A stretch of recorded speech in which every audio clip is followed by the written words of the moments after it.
and welcome to Counterpressed on The Ringer and Spotify. I'm in the studio with Gilly, Flaherty and Jessy Humphreys. On today's show, we look back at last week's Champions League after some big results for English teams. We also talk about the NWSL Championship game as Gotham won as underdogs again. And of course, we look ahead to England's games as the international break begins.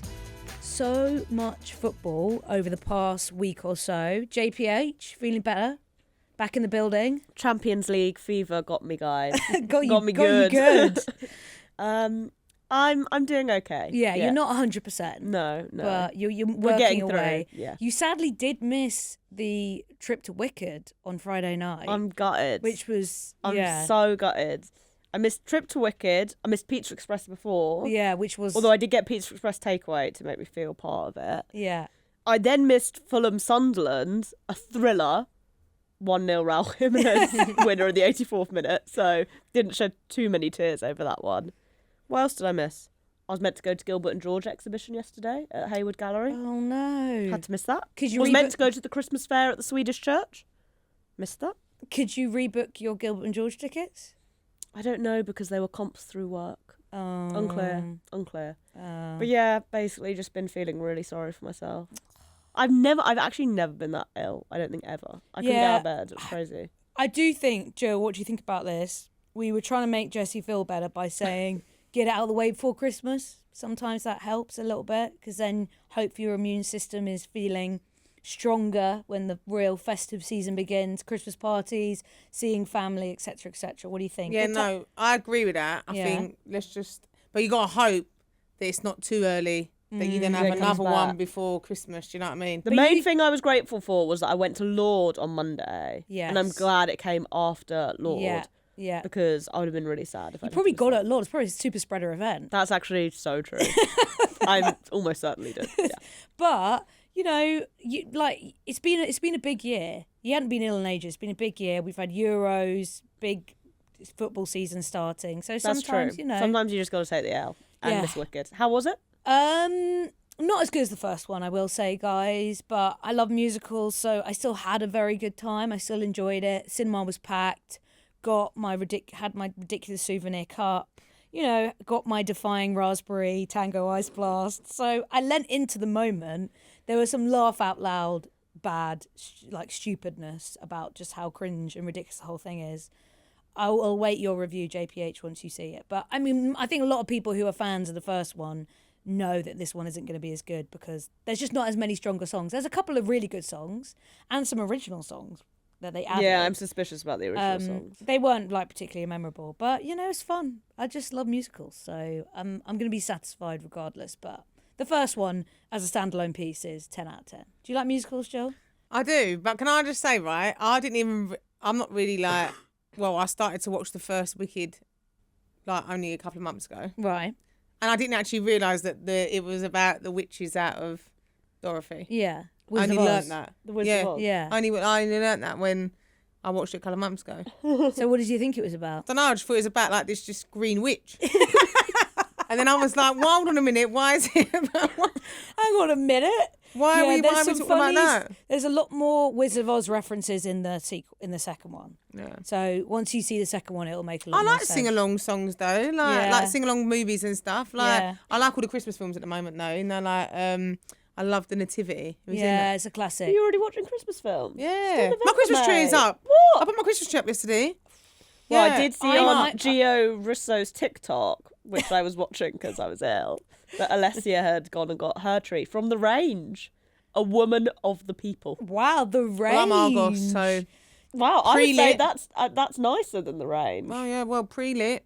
Done, mate. Pre-lit. So it's a whole plug-in The light's already on it. So I am quite strictly no tree before December because I get a real tree. So if you get it too early, it will start to drop. I saw a man carrying a real tree through Broadway Market yesterday, and I said to Honor, I was like, he's a fool. I saw loads. Those needles will be gone. I saw loads on Saturday and Sunday, and my sister-in-law texted me because I put in the family WhatsApp group, when is everyone getting their Christmas trees? Can't abide pre-December. And she said, before I had kids, I was the same, but it's going up right now, and then sent a picture. So I do appreciate for families you're just gagging for the festive vibes. But if you get a real treat, it's going to start dropping really soon. We just get the central heating on. Parker and everything. Humphreys are doing December the 14th for the Christmas tree decorating. Quite late though, isn't it? Yeah. We're doing sort of first week of December, the 4th or something like that.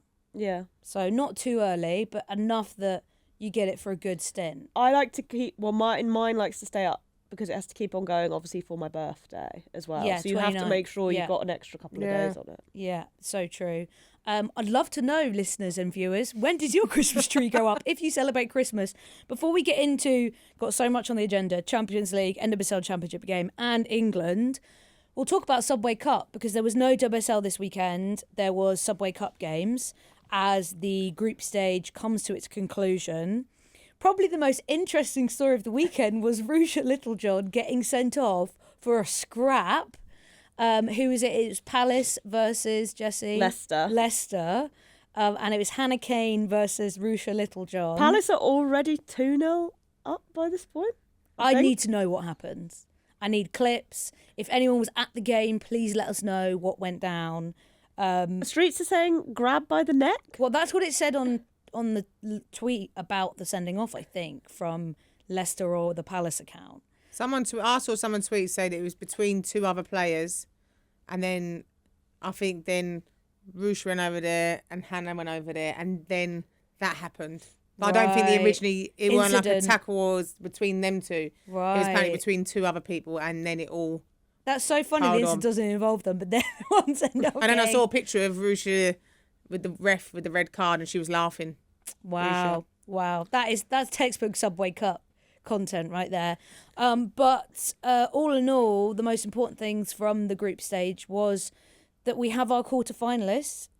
So Man City, Liverpool, West Ham, Palace, the only WSL 2 team in there. Manchester United, Arsenal, Chelsea and Tottenham, obviously the three teams that are in the Champions League automatically go through to the quarterfinals. But good news for Liverpool, good news for Tottenham.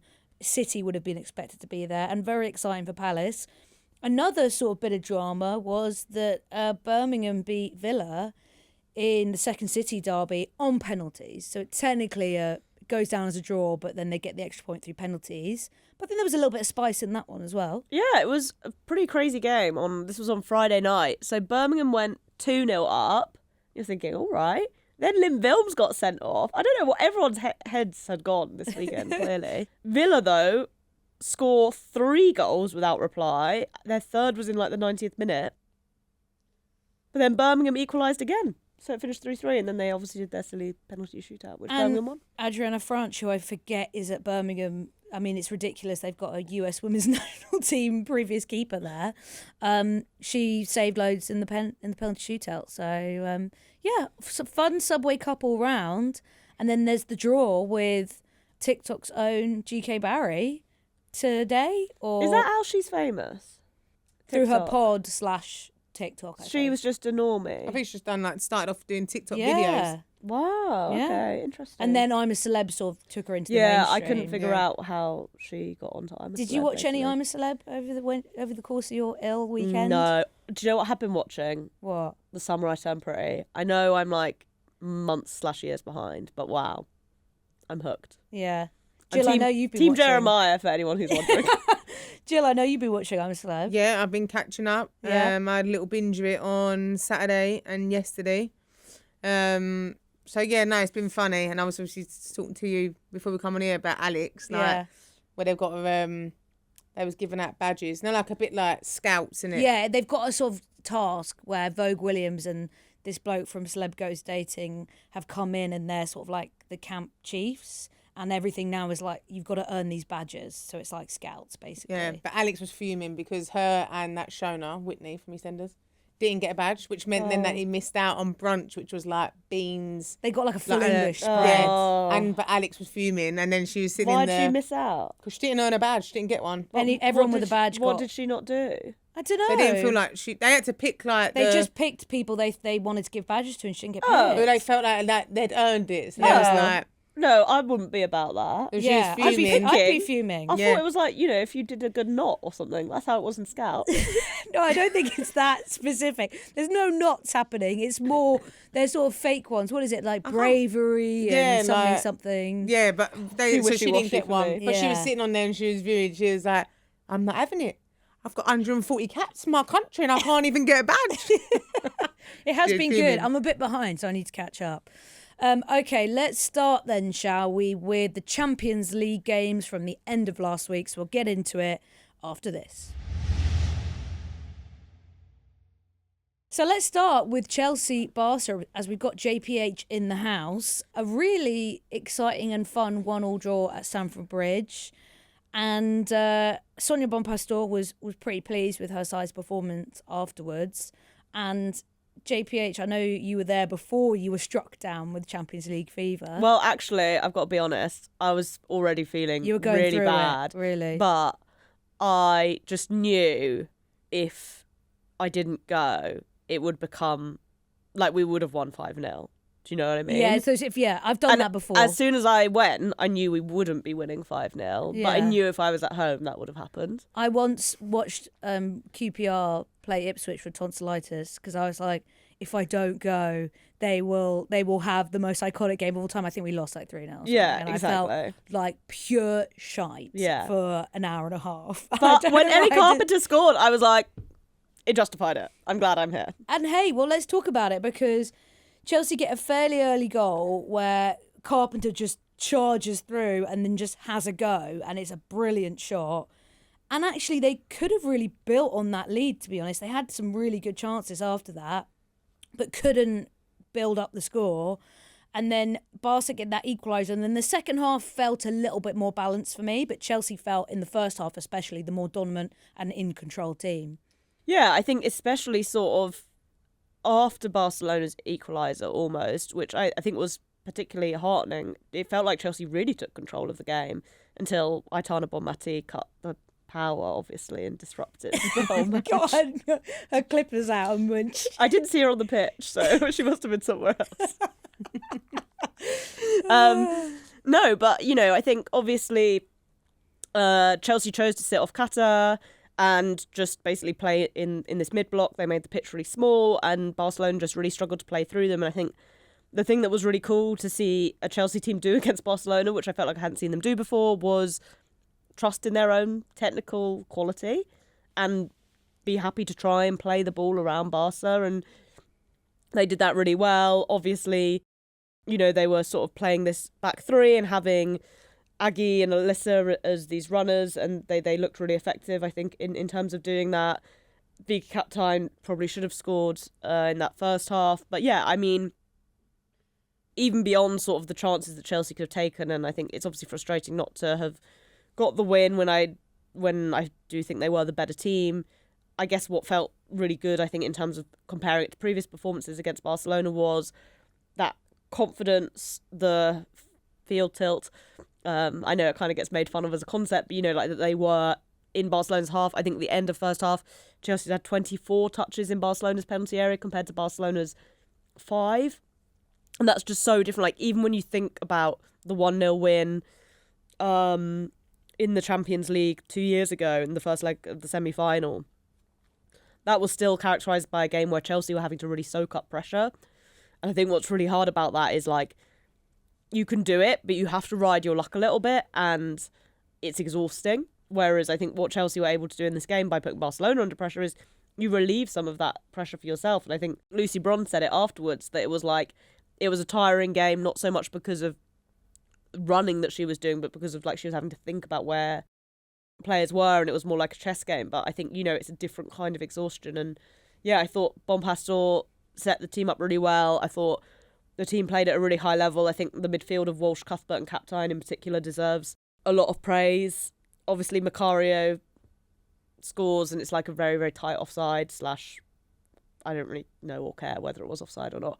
But, I thought, a really promising performance, a really good point to get as well in the league phase. Yeah, Jill, the control that Chelsea had is something we've not seen from them before against Barcelona, and that was the real difference. And Bonpastor said afterwards that she'd learned a lot from when they played Barcelona last season, obviously got battered, lost 8-2 in aggregate. And she said after the game on Thursday night that she felt they were way too ambitious in those games last season, especially with where they pressed. They pressed too high and they ended up getting caught out because of it. And this is the first time we've really seen Chelsea actually play Barcelona and enjoy a good amount of possession. Typically, you see Barca dominate with 50-60% of the ball and Chelsea play direct, but actually Chelsea approached this game wanting to play. So they were dynamic and good in their possession and tried to use the ball well. They weren't just kicking it long to someone like Ramirez, who obviously didn't feature in this game, but typically we've seen them try and do that with Ramirez or Kerr. What I liked about this game is the way that Chelsea approached it, which was we'll try and use the width as much as possible. So if we're on the ball and we're attacking, try and not play through the middle where Barcelona's strengths are. But also if Barca are on the ball, we'll try and force them out wide to try and restrict the ability of Bonmati and Putellas to get on the ball. And I think you saw that in the first half especially. Like Bonmati, most of the game I felt was quite anonymous. I think Putellas had more touches than her in the first half especially. But I think, Jill, it shows a lot of what she's learned from those games. And maybe this is the better approach when you're playing a team like Barcelona. It requires a lot, like Bron said, to deliver such a disciplined performance, but it shows that it can be done. Yeah, and I think the best way to learn from those games is to put into practice. It'd be naive if you had those two results previously and then you think, I don't know what, we're at home, we can still set up the same way, because it probably would have happened the same result again. And I think it probably don't help as well where previously there's always been this thing about Chelsea and Champions League, like always about this is the trophy they desperately won, and they've had this where they've dominated the WSL, and it's sort of previously, I think maybe under Emma, is that we can go and still do that, what we do in the WSL, and do that in Europe, and teams should be respecting us. But it's sort of a bit when you come up in Europe and you are coming up against Barcelona have that pedigree in regards to it, so you have to have that respect. But it's probably like Lucy said in regards to it's mentally tiring when you're trying to stick with a game plan, because if you come off that game plan, you're coming up against a team who you're looking at in the WSL, the amount of chances Chelsea give away to opposition, and they've not got the quality to punish Chelsea. They might only give them 3 or 4 chances, but they haven't got that. Whereas you come up against a Barcelona who, in your head, if you switch off for 1 minute or you don't do your job, they're a team that's going to punish you. But I think it's huge for them to get that point. And obviously you're at home, and it is frustrating, I think, for Chelsea, because they're so used to being that dominant team and playing a certain way. But I think it takes guts and credit to Sonia from having those 2 games and thinking, right, we need to change and we need to adjust to get the result. Jessy, something that's crept in a little bit in the last couple of months, and I know with Hampton out and Peng starting, it doesn't help, but I feel like Chelsea is switching off a little bit at set pieces, and that's how Barca get their goal. I think we saw it in the Arsenal game as well, where there were some chances that they gave Arsenal from just not clearing. There's a lot of not dealing with initial contact, not dealing with the ball in the box. Is that something you've noticed as well this season? Yeah, and I mean, I think especially with the Barcelona goal, what was annoying was because it reminded me of the third goal they scored last year, where Lucy Bronze just totally switches off, and they, Chelsea had kind of ridiculously got back into the game because of Baltimore, and then they just let it all go away from them. So I think especially it feels annoying to concede those kind of goals against a team like Barcelona, where you're like, there are so many ways this team can hurt you. Don't let them do it because you're disorganised on a set piece. I do think, obviously, Millie Bright was dropped for this game. I think that is something that you lose without her in the box, obviously. My thing would be, though, this season I feel like Bright's lacked that usual aggressiveness that we see, because some players are much better than others. And Jill, we've spoken about this you before, where you command the box, you deal with the initial ball in, you scream at your teammates to clear it. I feel like we haven't seen that enough from Bright this season. And then obviously with her out the team as well, you see that a lot more. But it's something that Chelsea aren't the only team guilty of this, but it's frustrating when you think, like, you don't need to concede a chance that easy. I think it's a bit tricky because you're like, Arsenal and Barcelona are two teams where I'm like, well, on set pieces they are going to be like better, and I think it's not something that I've necessarily felt super strongly about. Sometimes I feel like Chelsea not being good, say, at attacking set pieces has become a thing, whereas last season they scored more goals from attacking set pieces than anyone else in the WSL. So sometimes I think the perceptions can get a bit off. It's not something that I feel like I've super strongly noticed. It was just an annoying thing in that moment because I am like, you do just need to lock in and win those first balls in the area. And yeah, I guess obviously changing a goalkeeper as well never helped, although that obviously wasn't the case in Arsenal. But I think that's always going to be harder in that situation too, of course.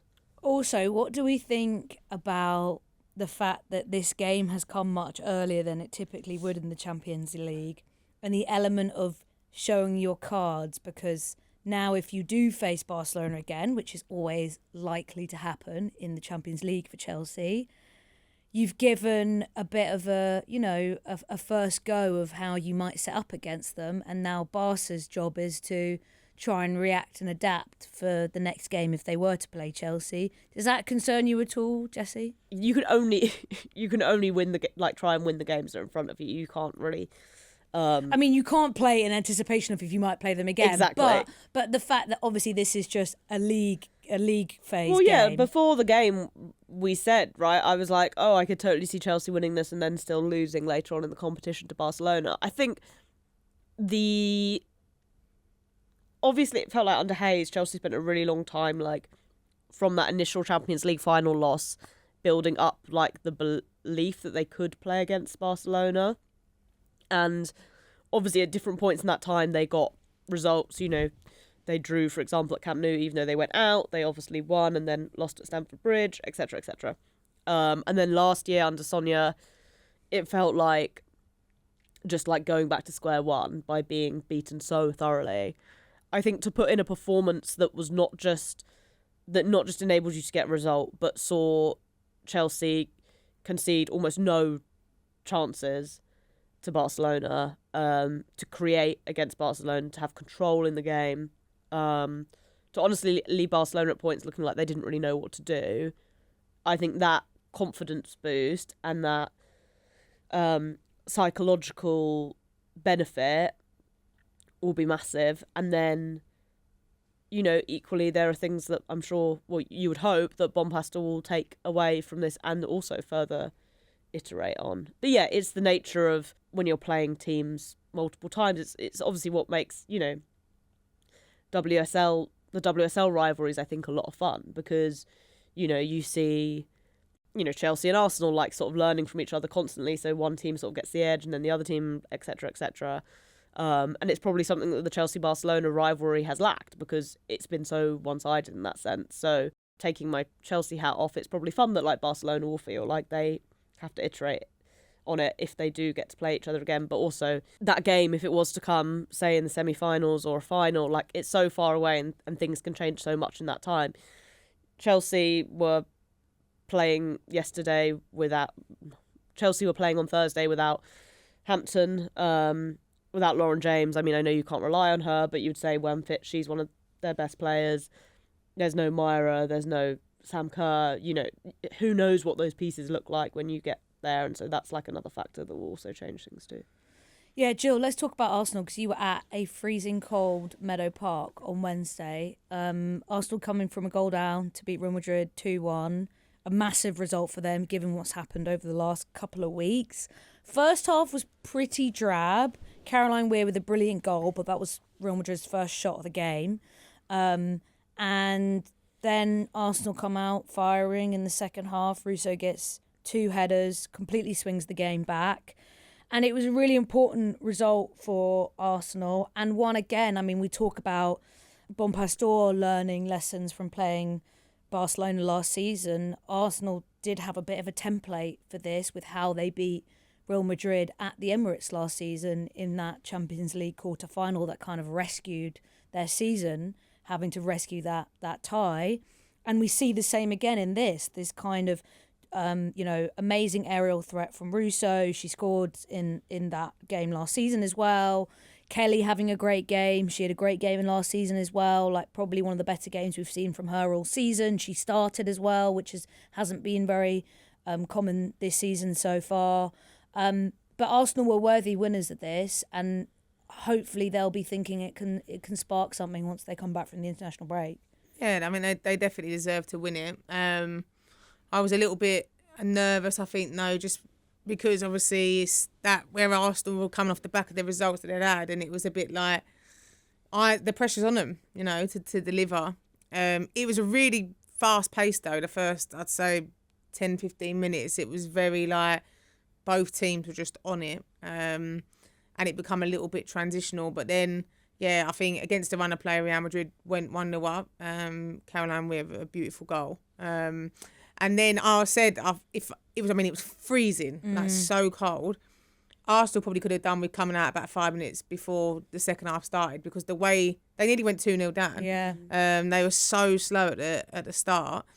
But for me, Russo, I feel like Russo gets stick, but if she's not scoring goals, I feel like people say like, oh, all this money that's spent on her, blah blah. But her work rate the work rate of her, but also what she does in regards to her team. I saw her. We was like where we sit was obviously like on the halfway line, and the balls come from Van Domselaar. She's literally, it's been booted straight out. She's controlled it. Real Madrid defenders right up behind her, and she's just literally spun her like she weren't even there. And she was, I think, if she could have stayed on, I would have probably kept her on, because I felt that she was easily going to get a third. Obviously, she had a couple disallowed for offside as well. But then, obviously, talking of the subs, obviously, Chloe Kelly had a really good game. They come off around like 65th minute, whatever. I felt Liv Smith was doing really well in the second half. She obviously then come off as well. Yeah, I felt like the subs, I appreciate Smith is still working her way back to full fitness. Kelly was obviously frustrated at coming off. I don't know if the Kelly sub I would have made. I understand if Smith is still trying to manage her minutes, but Kelly, I just felt like she's in a groove. She's feeling good. We haven't necessarily seen that from her in a while. I wouldn't have messed with that. No, and I was very conscious as well, because where you sit, you're literally right in front of behind the dugouts. And then I was like when I'm on my mic, I'm like, because I didn't want to like be loud. And then they're like turning around like, but I was watching Kelly when she come off, and she turned around, she was talking, I don't know to whoever, but she was like I didn't want to come off, because I felt like she was really, and I felt the same with Liv Smith. I know obviously in regards to injury, but previously managers, even if it's extra 5 minutes, sometimes you can just say to her like, how are you feeling? Like, I know obviously sometimes you have to be more strict when it is certain injuries, but she didn't seem like there was any issue, and she really grew into second half. So obviously then her them two come off, Mead and Ford come on, and then obviously Blackstenius comes on as well. But yeah, Arsenal could have got a couple more, but then it's that Arsenal just make me worry when it is that it's 2-1. I felt like Real Madrid were kept going, and then Arsenal sometimes got a little bit stuck, and they overplayed a little bit, and they were still trying to go for a third, rather than I felt towards the end. Like I was laughing with Vicky Sparks, because I was like old school. I'm like, manage the game. Like it's 2-1 up. Just go to the corner. Like 85th minute, go to the corner. Like you can do it. Hold it out there. And then it was like, I think it was like maybe the 90th minute or something. Beth Mead was like the first person to run the ball to the corner. But no, I felt Woman Moy had a brilliant game as well. She was just on the front foot. She won everything. And yeah, I think it was you just noticed when the final whistle went, I was just like watching around the people on the bench and it just felt like it was that relief of we've got the result. They had a good game, and hopefully they can kick on from it now. And one of the big differences as well in this game is we saw the lesser spotted Alessia Russo in actually playing as a number 9, because we've seen her play as a 10 so much this season and have to drop so deep, and she's great at it, and she gets a lot of touches. She's playing that role. She's working so hard every single game, but I love seeing her in the box. That's what I want to see, as much as she is great at linking up the play. And it was great just to see her be able to fulfill that role and get 2 goals because of it. Obviously heading into international break in great form, albeit it's just friendlies coming up. Jessy, I was a little bit underwhelmed with Real Madrid's performance. Obviously, a lot of people had talked about how aggressive their press was in the Clasico. They still lost 4-0 to Barcelona, but it was a performance where lots of people felt like the scoreline didn't necessarily reflect how good Real Madrid were and how they disrupted Barcelona so much. And I think we saw that press play out of possession, but I just thought they were so poor in possession. And that's where it was kind of like, well, we're seeing two different teams here. And it made it just a little bit too easy for Arsenal to get away with quite a few mistakes when Real Madrid were just not very dynamic on the ball. Yeah, I think I will give them some grace because they have the sort of men's international break curse as it is, whereby it's always annoying when obviously countries like putting their big women's games in the men's international break, and so you have to go and play Barcelona, and then you have to turn around and play like a big Champions League game as well. I think that is always hard for teams to go and do.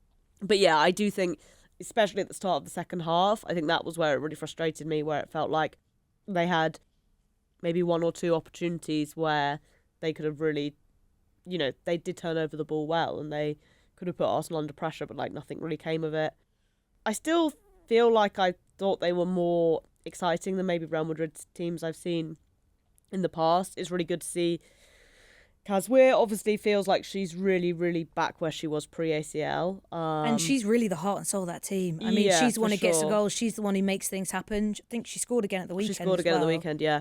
I think, sometimes it just feels from some of those other players, like, I feel like I always just want to see a little bit more from Linda Caicedo. 100%. But yeah, I mean... And actually, I think there were moments in the first half when Del Castillo and Caicedo were causing a lot of problems on that left-hand side, but just Real Madrid just didn't make anything of it. Like, they were getting into good situations 1v1, and then I was like, where's the final product here? And it wasn't until Caroline Weir just took her chance and scored. That was kind of the best moment, really. But then also, for all the stuff that we're talking about in attack, you were just talking about Chelsea and set pieces. That the second Rousseau goal, sort of allowing yourself just to be shrugged off like that for Rousseau to have a free header, and even her first one, I don't really know what Misa's doing in that situation either. And I think, again, it just shows that you can talk a lot about needing to take your chances, of course, but you just don't want to be conceding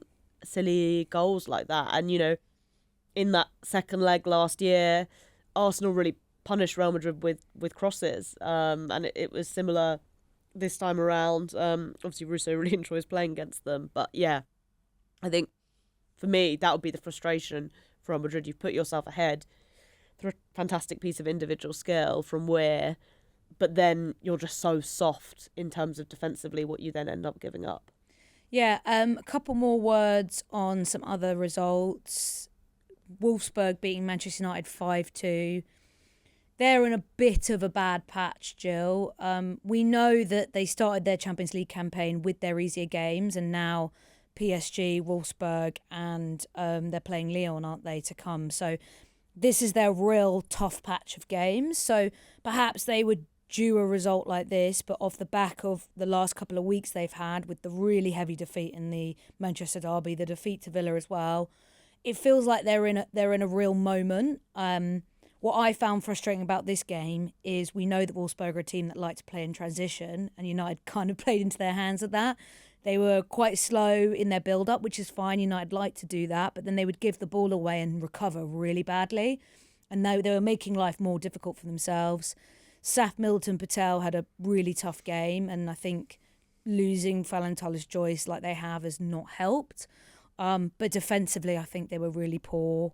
And we know there's this tiredness factor. We know that they're in such an intense block of games that it's all unraveling a little bit.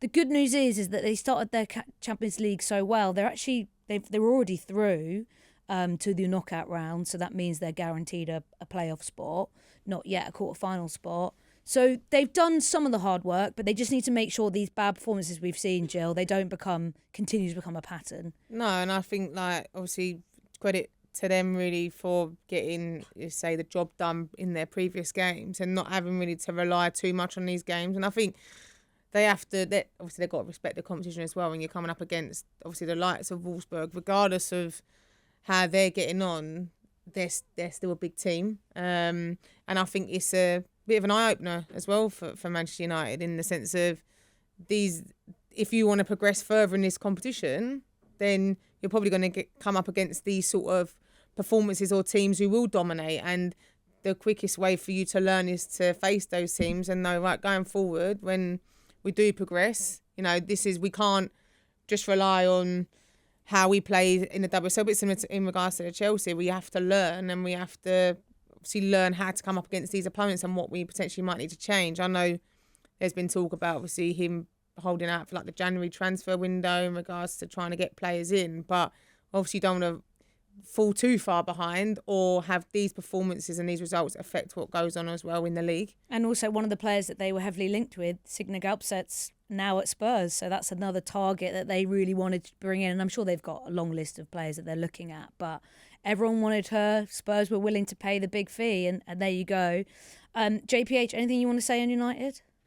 Yeah, I think I would just say in this game it felt like there was also a little bit of naivety from the back line. I know South Middleton Patel's kind of come in for a lot of criticism, and she didn't have a great game, but in a lot of those goals, especially some of the later ones, it also just felt like Janssen and Letizia were doing no favours. Even on the first one where she boots it to the edge of the area, like Letizier's pass in the first place, like, isn't great. It's like she doesn't have an awareness of where Middleton Patel is either.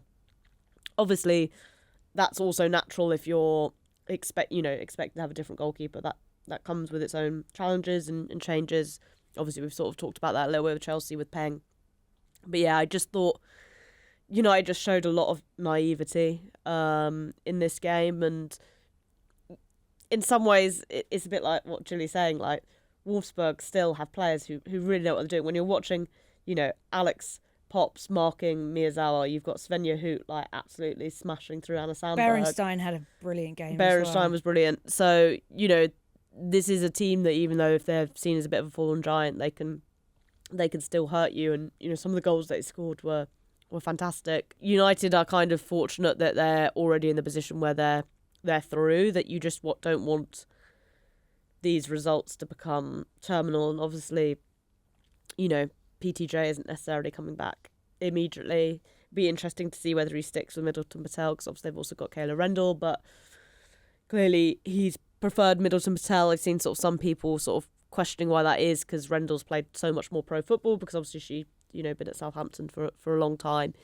Equally, Middleton Patel went and played at Euros this summer, so I can see why it's obviously a choice that the manager's got to make. And now I guess Skinner's obviously also in a bit of a difficult position, because on the one hand you're like, well, do you need to drop Middleton Patel because she's having these games where she's really struggling? She's conceded 5 against Wolfsburg, 3 against City, but equally is that kind of the worst thing to do to a goalkeeper at that point, is then drop them, and then maybe you have to start that process all over again in terms of when you're talking about defenders not necessarily trusting who's behind them.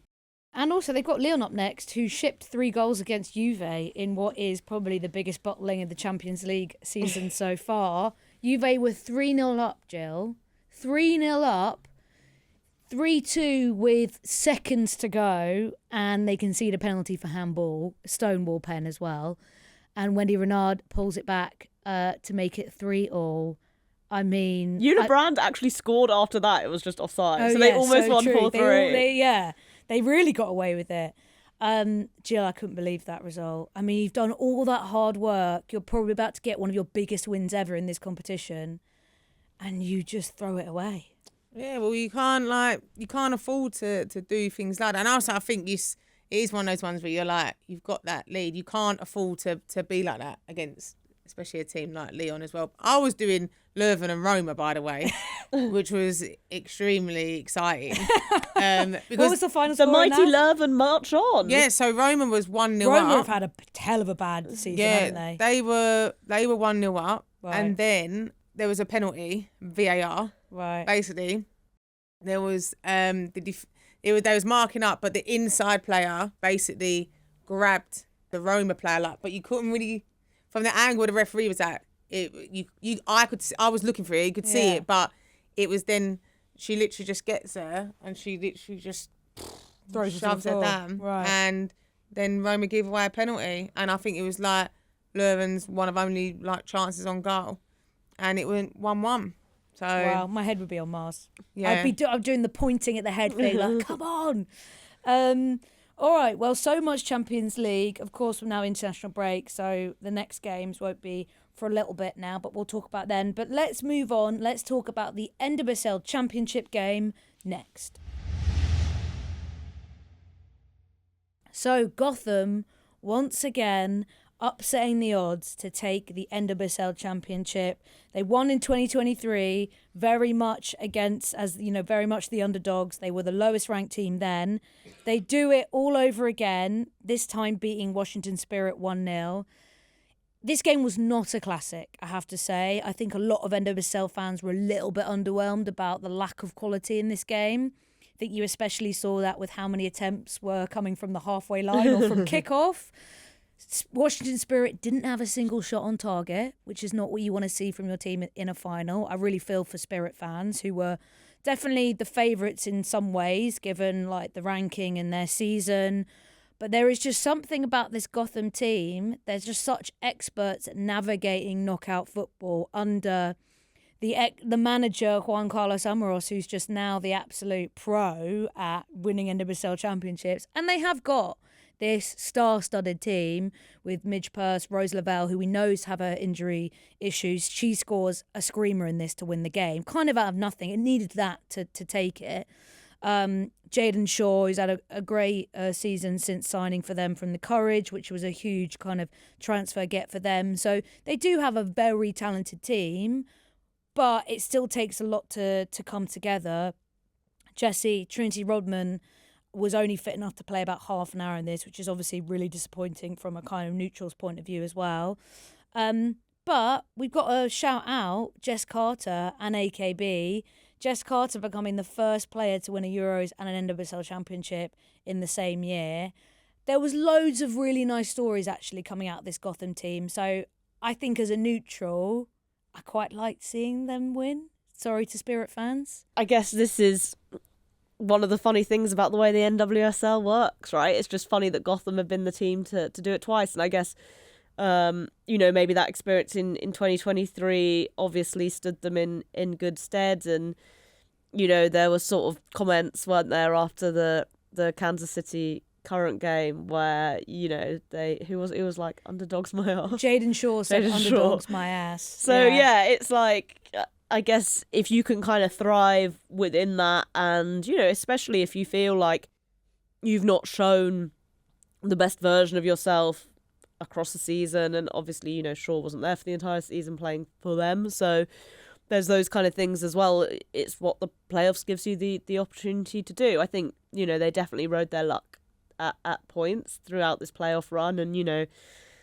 we could be talking, I think, about a very different set of playoffs if Temwa Chawinga hadn't been injured. But you can only beat what's in front of you, and that's what they went and did. Not the world's most exciting game, but also, knockout competition finals very rarely are, aren't they? Another really nice story as well, Gilly. Mandy Freeman, who is Gotham captain, she's their longest running player. She missed the 2023 final through injury. She finally kind of got her real moment on Saturday. And I know you were enjoying the celebration vibes because Americans, when they win something, they know how to party. They go hard. They really goggles on, beers cigars. Flying. They know how to celebrate. Yeah, I see a few pictures. Had the ski glasses on, didn't they? Yeah. I think it's good, and I think it's it's nice to see, obviously, as well. For I think even for Jess, and AKB as well to get that result. But like you say, when it's a sort of the playoffs, and then it's whoever turns up on that day, and gets a job done. That's what we all love about finals. Did you see Jessy? Gilly and I were laughing at the textbook AKB moment where she came out for that ball, missed it, and then was like miles off her line, and Spirit could have had a chance, and then she goes down with a fake injury straight afterwards. And it was like, we needed one of those in the final because that is just perfection from Ekaterinburger. Massive for Gotham, and that is kind of an end to what has been an interesting NWSL season. But the saga with Trinity Rodman's future continues. We're only really at the beginning of that one.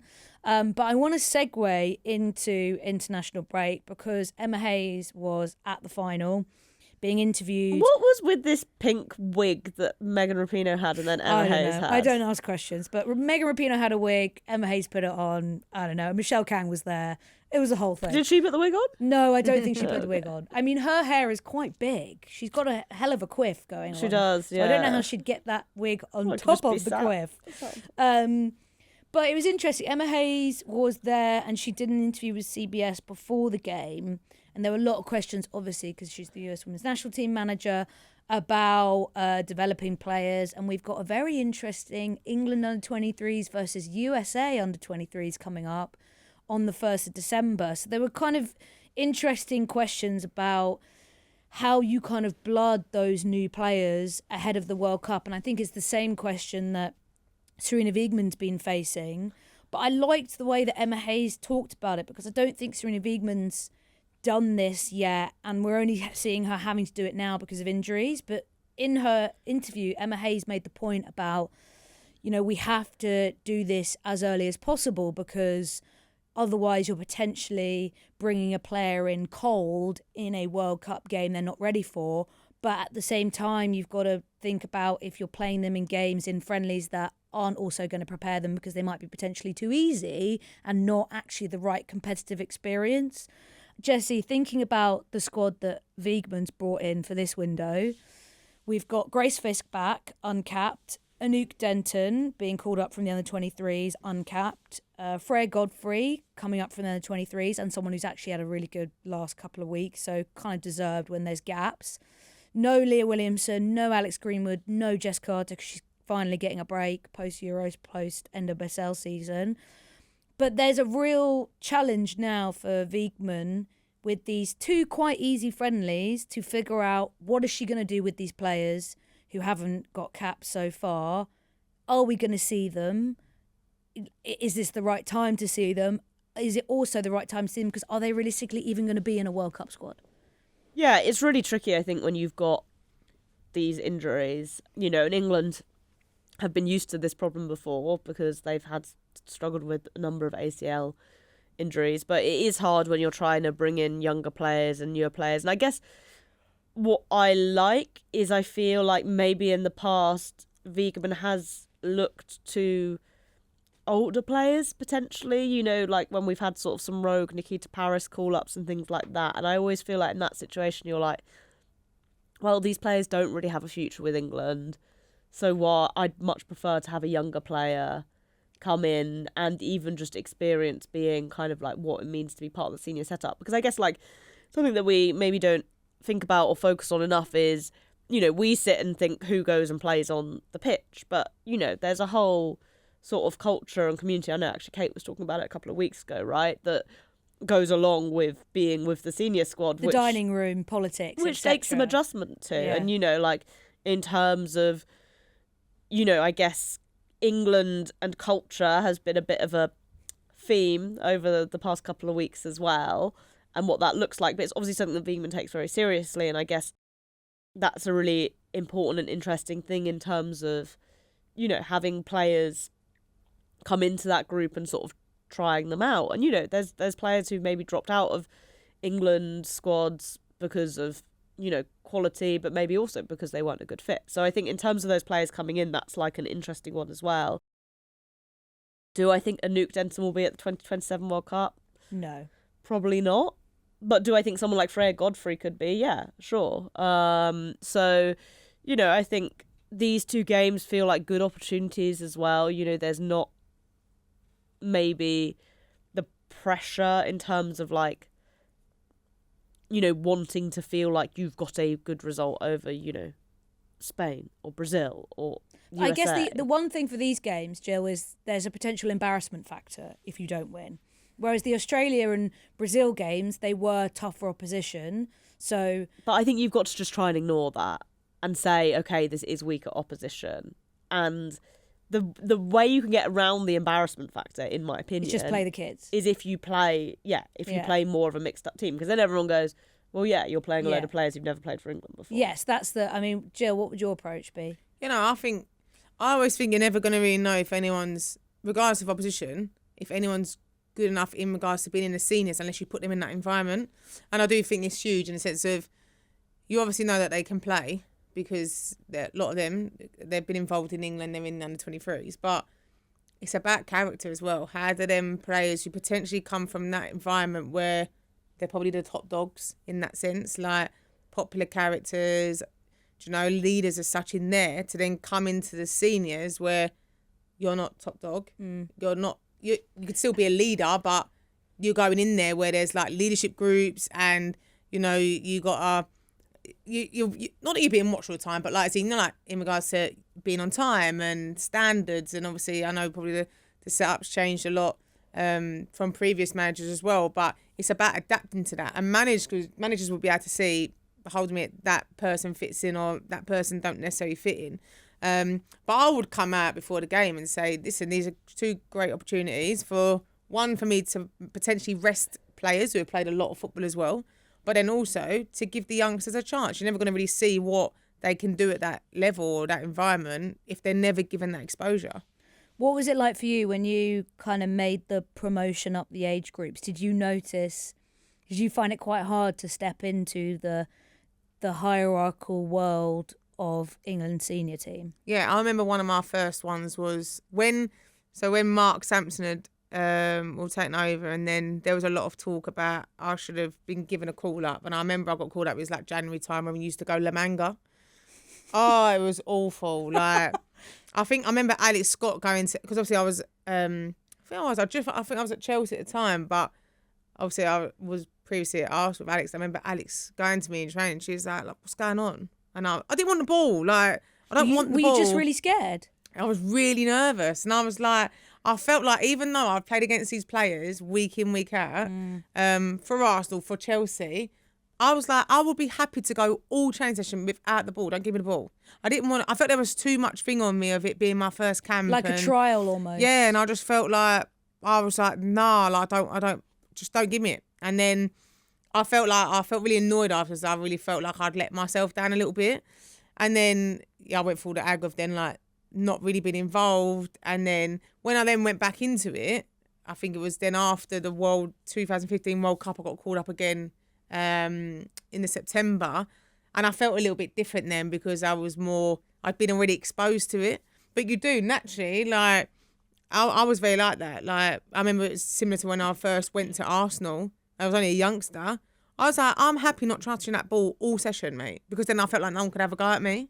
Like, if I give the ball away. I'm like that too. It's like the less you are on the ball, the fewer mistakes you can make. That's kind of I can see where you're coming from. But it's an adjustment as well. Yeah. Even for as a youngster, you're going in there, and these are players. Even if I was still like, I would still be like, I knew Farah from a young age, where I must have been about 12, 13 when I first met Farah. We used to train with England, we used to do like weightlifting and stuff, and I knew her from them. But going into that environment, and I was still like 20, 22, 23, I'd be like, that's Farah. Do you know what I mean? I still had that respect for them. So it was a bit like, you don't want to then lose the ball and maybe think, what's this girl getting a call up for? Even though I knew I could do it week in, week out in WSL, I still had that level of respect for them and also for the senior team. Yeah. And then I think it's amazingly impressive when you see someone like Lucia Kendall last window, who just looked really composed, really at home in that environment. You wouldn't have noticed that was her first cap or her first call up to the seniors.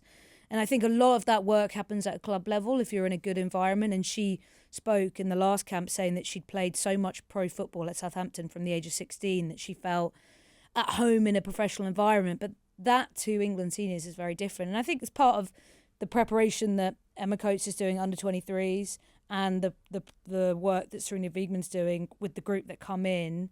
That's all part of it, because Gilly, to go back to where you were, if someone can say to you, like, don't stress.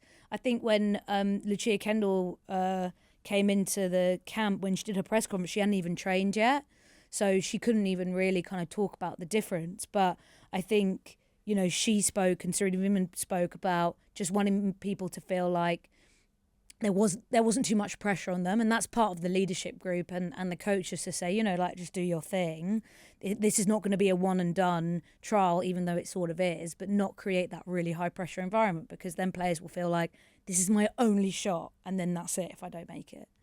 Yeah, exactly. And I think, when you think about having that permeable membrane, I guess, between under 23s and seniors, that's, I guess, the kind of environment you want to create where, and I think it's very hard to do that successfully, because obviously if you've been with the seniors and then you're going back to the under 23s, that's going to feel like a demotion, etc., etc. And obviously at times players will age out and that kind of stuff. But I guess what you want it to feel like is, and I think they often do that in the men's and women's, where you'll have players from the under 23s be like training players, right? So I guess you want it to be as much as possible that there is kind of one England, as it were, and so that's minimising that feeling of being like Gilly and being like, please don't give me the ball. Poor baby Jill running away from the ball is so I sad. think I was like mid-20s anyway, maybe late 20s.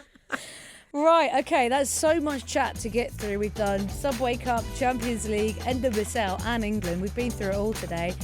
We'll be back on Monday because we'll be talking about England's game against China at Wembley. We'll see you then.